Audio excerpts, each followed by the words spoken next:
everyone. Today's Sunday and just got back from church a little while ago. Had a wonderful service.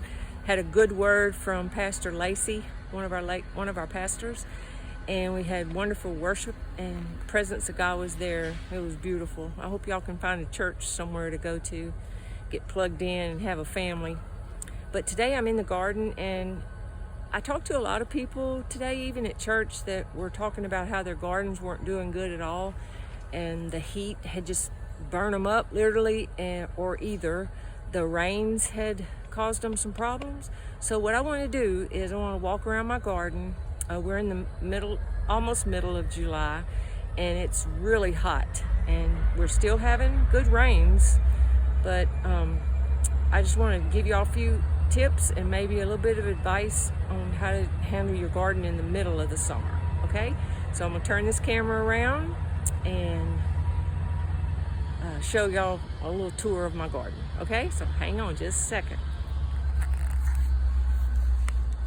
Okay, so here we are. The first bed is my asparagus, and I've probably told y'all this before, but I'm gonna let these grow all the way through till the frost kills all these ferns, and then I'll just remove the dead stems, and then I'll top off the soil with some good healthy compost for next spring. The little spears will come up, and you can see right here are some little red berries that make this.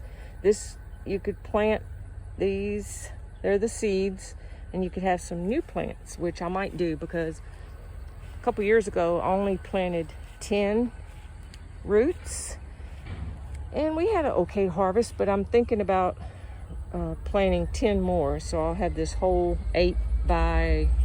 4 by 16 bed of asparagus. Right now Lydia has some things planted in hers. She has some grape tomatoes that are still producing. That's her favorite. And she has some purple Cherokee right there. And I'm not sure of the other one, maybe Better Bush, or I'm not sure.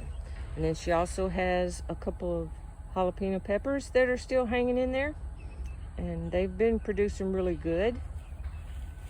And we pulled up the zucchini, and we also pulled up her yellow squash because it was finished. And then I planted this bed right here for her. It's purple hull peas, and as you can see, they're still loaded, and she's already picked several times. So this has been a very productive little bed, and it's just 4 by 8. So even if your space is small, you can still have a good little crop of purple hull peas. And she still has some sweet peppers growing there, and then another bell pepper planted late. So I see a couple little babies on there. Be there next week.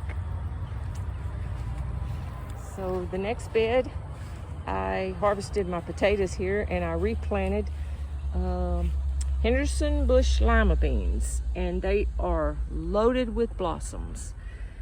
And right here you can see all the little pods. They're not filled out yet. They're still real flat and skinny, but in another week they'll be filled out, and I'll probably be cooking some lima beans for Claude. That's his favorite. We had some wind and rain last night and this morning, so they're kind of knocked around, but that's okay. The roots are still in the ground good. This was a second planting. They say plant successive planting so that you have a harvest over a longer period of time. So I planted these probably a week, 2 weeks after the first planting, and so that way you don't have to harvest everything at one time, and you can eat on them for a longer period of time. Okay, makes it easier when it comes time for processing in the kitchen. And here I have my Bonnie green bell pepper, and it's produced very well. It had a rough start because we were having little cool snaps and all the rain, but I have harvested a lot of bell peppers. Now I'm going to wait until this one gets about the size of my fist. I like to get them pretty big, and they are large growers. And then I still have a bunch of little babies on there, and I have some flowers. So this is done really good. And this is hot banana peppers. They are very hot, y'all. Claude loves them. I'm not so fond of them. But they're doing really good too. My tomatoes are hanging in there. I've had a pretty good harvest so far. I've been able to eat them every day. Plus I've been able to put some in the freezer. I have Big Boy, Better Bush, and Whopper, which Whopper has been my best producer. If I can get over in here and show you my Whopper.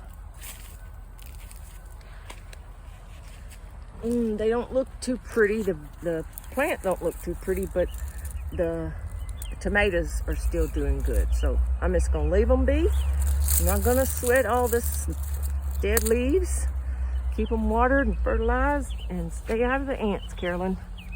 Y'all, ants are a problem in raised beds, but it's okay.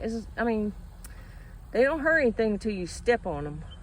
But what I'm gonna do probably is put some diatomaceous earth on them, and that'll wipe them out. So these are still producing. As long as you keep them watered in the heat, they'll still produce for you. See them up in there.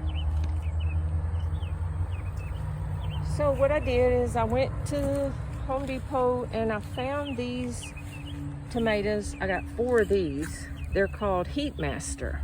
And as you can see, they are loaded. Well, no, that's a Sweet Million. That's the cherry tomato for Claude. These are the Heat Master. And so I got 3 of those and 1 cherry. But they're putting on flowers and they look really healthy. They have a good thick stalk. So I'm anxious to see how they're gonna turn out. And this is my squash. I planted it kind of late also because I had something else growing here.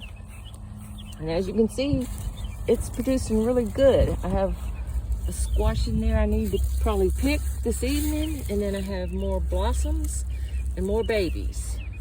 I see this blossom is starting to die, so that's good. That's when I like to pick them, and that's about the right size. What is that, about, I don't know how big that is, but that's about how I want to pick them. So this one's doing really good. I've been keeping it watered, trying to keep the squash bugs away with the diatomaceous earth. And so far, so good. Now these 2 squash right here, I'm not going to pick them. See how that blossom is still kind of fresh? Get up in there. I'm going to wait until that blossom kind of wilts and dies a little bit before I pick them. That way they'll be bigger also. Okay, the next bed is my late planting of pink eye purple hull peas, and they're coming up really well.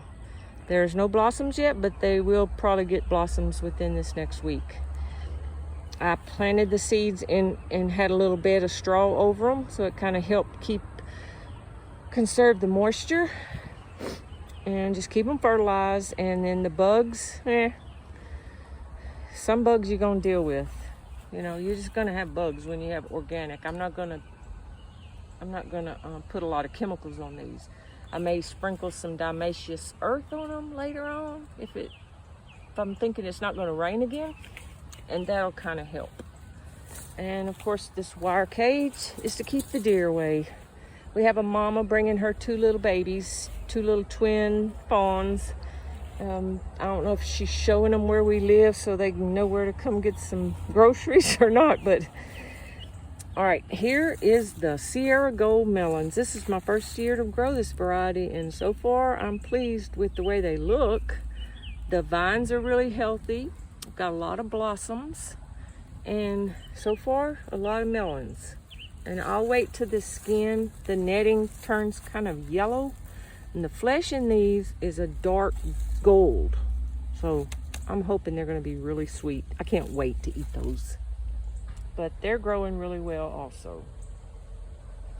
I got several little melons on here that's going to be ready within the week probably. Here's another little young one. Yep, they're just popping up all over the place. All right, and then this is my strawberry bed, which it produced one little puny crop straight from the nursery, and I just picked all the blossoms off and let it start over. So this is the second little crop of them, And I tasted one yesterday and it was fairly sweet, but this is only its first year, so next year it'll be better. I'll work this bed and let all these runners take root. Right now the runners are just laying on top of the straw. I mean, they're trying to go down and find dirt, but there's just plastic under there this year. Next year I'll work the bed and have it all soil.